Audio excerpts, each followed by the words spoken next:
ទិដ្ឋភាពដ៏ស្រស់ត្រកាលដែលមានព្រៃភ្នំផ្ទាំងថ្មតូចធំរុក្ខជាតិដុះត្រសងតាមដងទន្លេ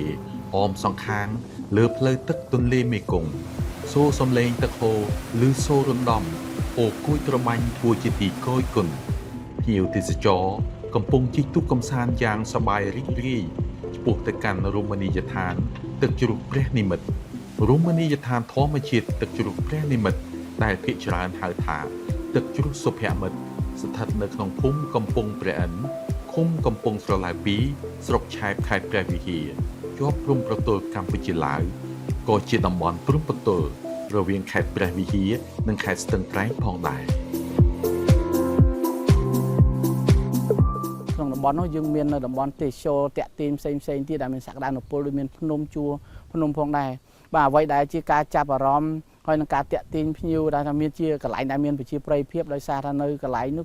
គឺថាចាត់ទុកថាជាទេសចរមួយបែបល្អឯកដែលថាជាលក្ខណៈធម្មជាតិពុំអាចមានថាការកែច្នៃប៉ុន្តែយើងឃើញនៃការនៃបែបធម្មជាតិដូចទឹកហូរ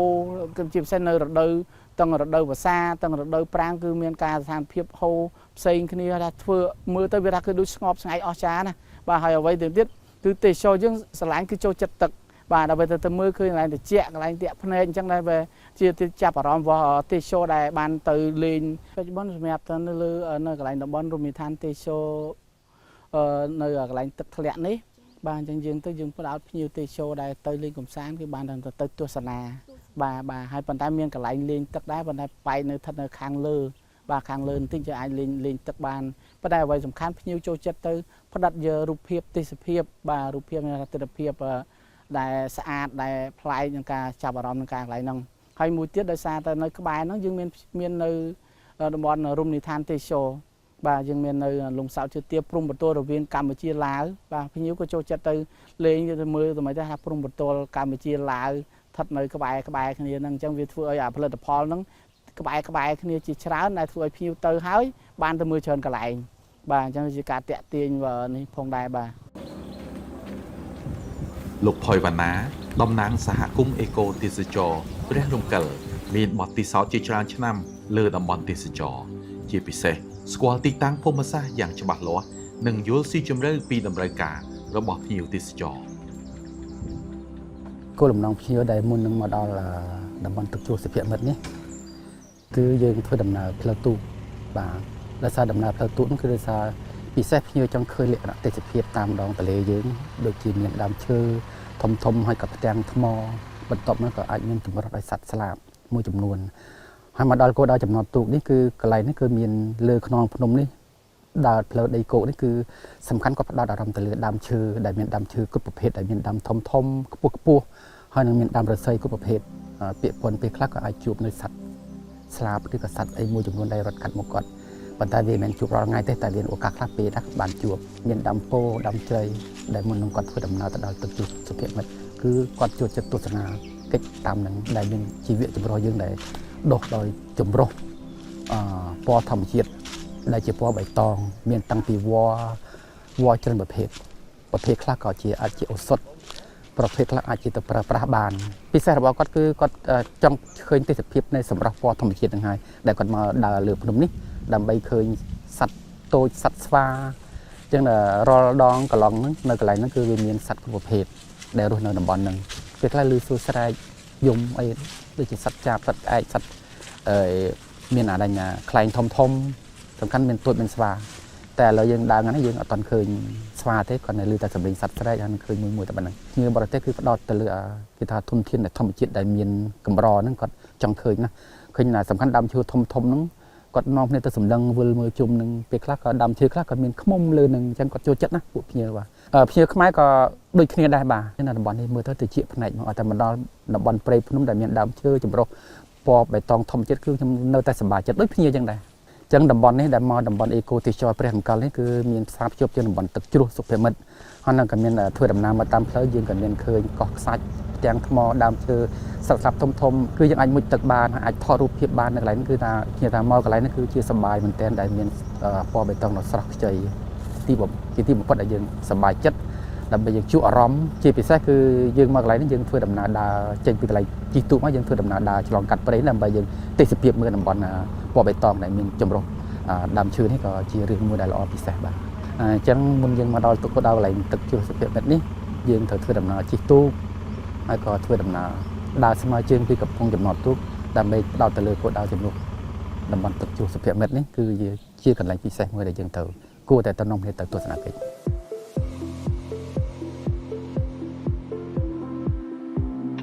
ភ្ញៀវទេសចរធ្វើដំណើរទៅកាន់ទឹកជ្រោះសុភមិត្តគឺដើម្បីទៅផ្ដិតយកនៅរូបភាពទេសភាពដ៏ស្រស់ត្រកាលផង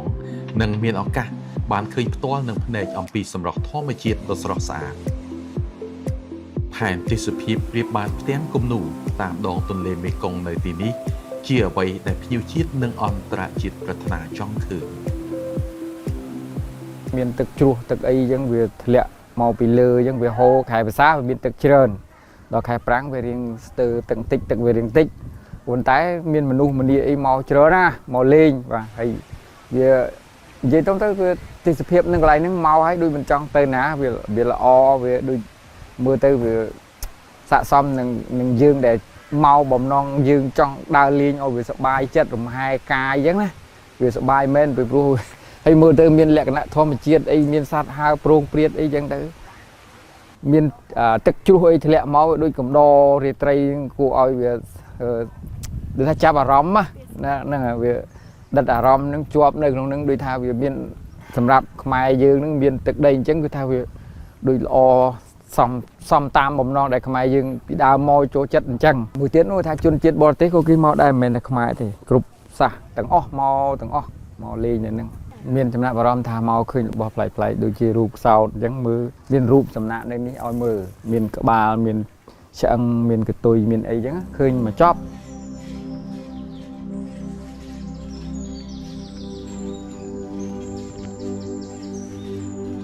លោកផយវណ្ណាតំណាងសហគមន៍ទេសចរព្រះរំកិលបានឲ្យដឹងដែរថានៅទីនេះកាលពីមានសត្វផ្សោតរស់នៅគឺទទួលបានភ្ញៀវទេសចរមកជាច្រើនហូរហែលុះមកដល់បច្ចុប្បន្នដោយសារតែសត្វផ្សោតបានស្លាប់បាត់បង់ជីវិតអស់នៅទីនេះចំនួនភ្ញៀវទេសចរក៏ហាក់បីដូចជាមានការថយចុះបន្តិច និយាយពីការប្រសតនៅរស់បន្ថែមបន្តិចការដែលប្រសតនៅរស់ចឹងផ្សោតហើយដែលជាចំណុចមួយសំខាន់ដែលទាក់ទាញភ្ញៀវទេសចរនៅទីនេះបាទចឹងទាំងភ្ញៀវឡាវទាំងភ្ញៀវខ្មែរគឺតែងតែមកលេងផ្សោតនៅទីនេះជិះទូកកំសាន្តនៅទីនេះចឹងពេលខ្លះគឺ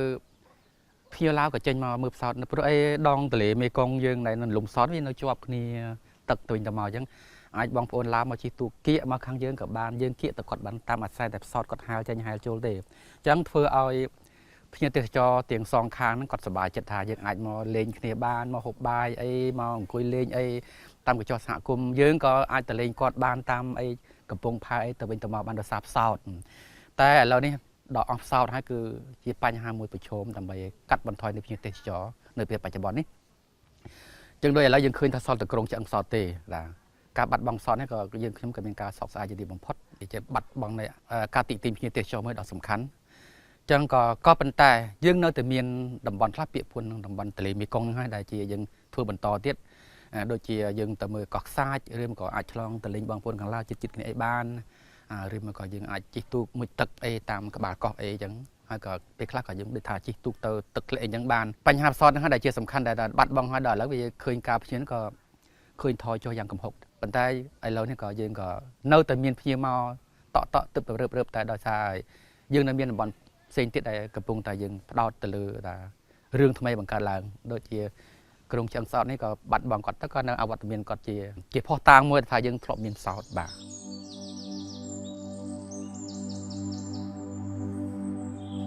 ថ្វីត្បិតតែនៅទីនេះមិនមានវត្តមានសត្វផ្សោតក៏ពិតមែនប៉ុន្តែនៅសហគមន៍ទេសចរព្រះរំកិលក៏នៅមានតំបន់គោលដៅទេសចរតាមដងទន្លេមេគង្គជាច្រើនកន្លែងទៀត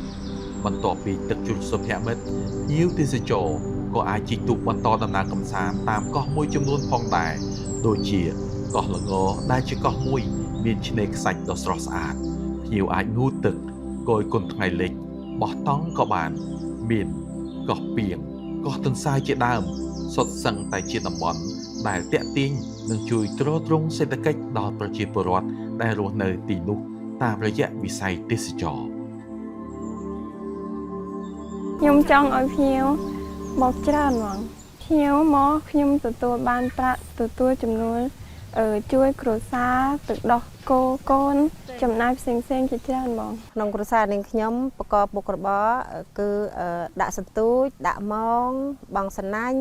ពេលបានត្រីមកនាងខ្ញុំលក់ក្នុងភូមិហើយទៅលក់ក្នុងត្រូវអីខ្លះពេលទេសចរមួយជួបអញ្ចឹងទៅគាត់ជួយទិញខ្លះដែរហើយទៅមុខទៀតនាងខ្ញុំនឹងដាំបន្លែដើម្បីជាលក្ខណៈគ្រួសារដើម្បីកាត់បន្ថយការចំណាយអត្រាពីក្នុងប្រទេសរបស់យើងហើយប្រកបផ្គង់ដើម្បីឧទាហរណ៍ថាចេះយើងមានចំណូលហើយយើងមានចំណាយខ្លះយើងទុកខ្លះដើម្បីថ្ងៃណាមួយយើងជួបមានអាសន្នទៅថាឈឺអីយើងមិនអាចទៅខ្ចីអ្នកណាបានយើងអាចជួយខ្លួនឯងបាន ប្រកបរបរជាចុងភៅដែលមានភាពស្ទាត់ជំនាញអស់រយៈពេលជាច្រើនឆ្នាំអាហារប្រកបដោយអស់ជារសឆ្ងាញ់លោកស្រីសាយវណ្ណាជាចុងភៅនៅសហគមន៍ព្រះរំកិលបានឲ្យដឹងថាគាត់សប្បាយចិត្តណាស់ដែលមានភ្ញៀវមកទស្សនានិងស្នាក់នៅទីនេះ ខ្ញុំសប្បាយចិត្តគេកំងបាយខ្ញុំបានលុយពីជិះទូក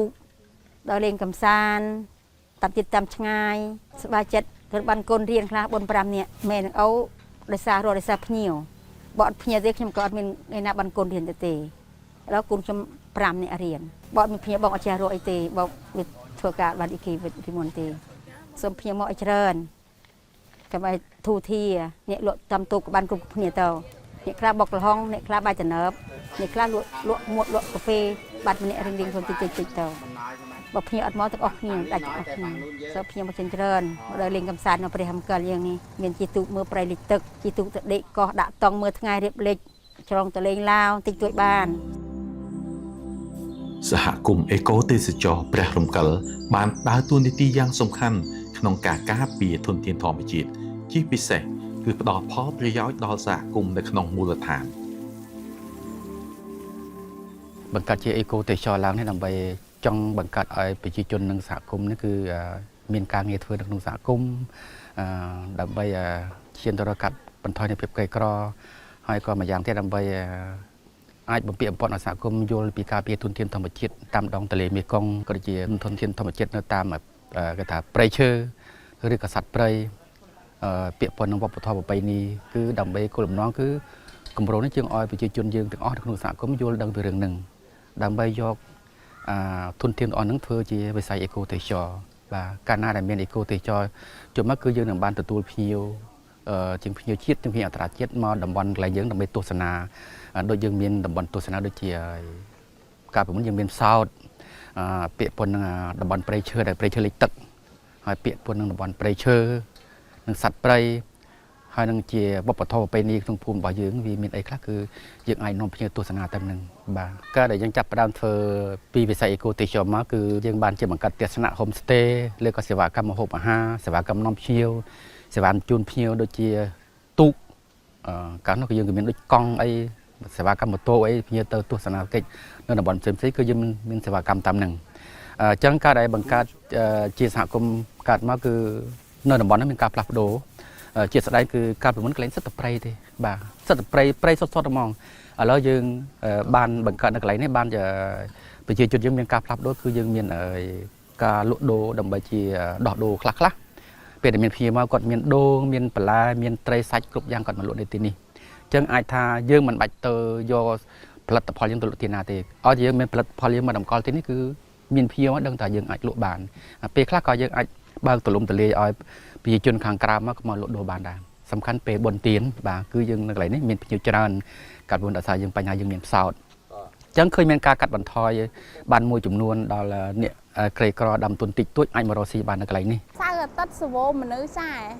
ដូចបុណ្យទានអីចឹងមនុស្សច្រើនបើចូលឆ្នាំផងយើងរកកន្លែងចតឡានអត់មានទេសុវ័យចិត្តចាព្រោះអីរកលុយបានច្រើន ទឹកធ្លាក់នេះគឺស្អាតទៅបងដោយចម្រុះនឹងពណ៌ធម្មជាតិ មានដូចថាខែមានតាមរដូវរបស់វាមានការរីកឈូសជ្រាយអីតាមព្រៃតាមអីនេះតាមផ្លូវដងផ្លូវមករហូតអញ្ចឹងទៅមកដល់ទឹកធ្លាក់យើងនេះហើយទឹកធ្លាក់មួយនេះមិនបានកែច្នៃទេគឺទឹកធ្លាក់សុភមិត្តហើយហ្នឹងក៏ហៅព្រះរិមិត្តដែរបាទចឹងខ្ញុំសូមឲ្យខាងភ្ញៀវជនជាតិក៏ដោយហើយនឹងភ្ញៀវខ្មែរក៏ដោយរួមចូលគ្នាមកដើម្បីថាមកលេងនៅទឹកធ្លាក់ព្រះនិមិត្តនេះមិនងាយបានមកទេបងប្អូនហើយគឺស្អាតណាស់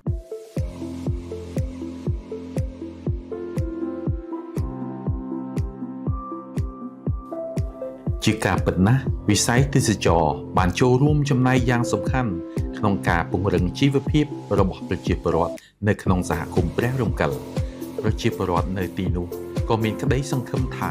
ភ្ញៀវទេសចរនឹងមកទស្សនាជាបន្តបន្ទាប់ដើម្បីទទួលបាននូវបទពិសោធន៍ល្អៗជាមួយធម្មជាតិនៅក្នុងតំបន់សហគមន៍ព្រះរំកិលការមកកម្សាន្តរបស់ភ្ញៀវជាតិនិងអន្តរជាតិមិនត្រឹមតែជួយបង្កើនប្រាក់ចំណូលប៉ុណ្ណោះទេប៉ុន្តែ